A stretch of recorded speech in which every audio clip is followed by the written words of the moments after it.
নমস্কাৰ সকলোকে আশা কৰিছোঁ সকলো ভালে আছে ময়ো পিছে ভালে আছোঁ দিয়ক যিহেতু মোৰ পৰীক্ষা চলি আছিলে সেইকাৰণে কেইবাদিন ধৰিও একো ভ্লগ বা ভিডিঅ' কৰা নাছিলোঁ কিন্তু এতিয়া যিহেতু পৰীক্ষা খতম সেইকাৰণে পুনৰ এটা ভ্লগৰ লগত আপোনালোকৰ মাজত মই নিবিড় আকৌ উভতি আহিছোঁ আজি এটা বিশেষ কামৰ কাৰণে ওলাই যাব ওলাইছোঁ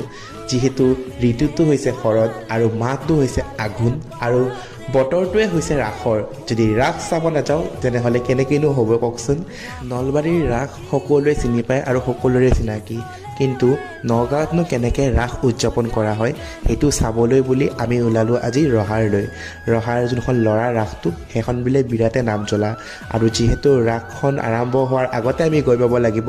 আৰু দূৰত্বটো বহুত বেছি গুৱাহাটীৰ পৰা সেইকাৰণে ক'তো বেছি নৰখাকৈ আমি গ'লোঁ পিছে ৰাসৰ তলিত কেনেকুৱা মোৰ অনুভৱটো বা কেনেকৈ ৰাস ৰাতি উদযাপন কৰে সেইটো চাবলৈ অহা ভিডিঅ'টোলৈ ৰখি থাকিব ধন্যবাদ।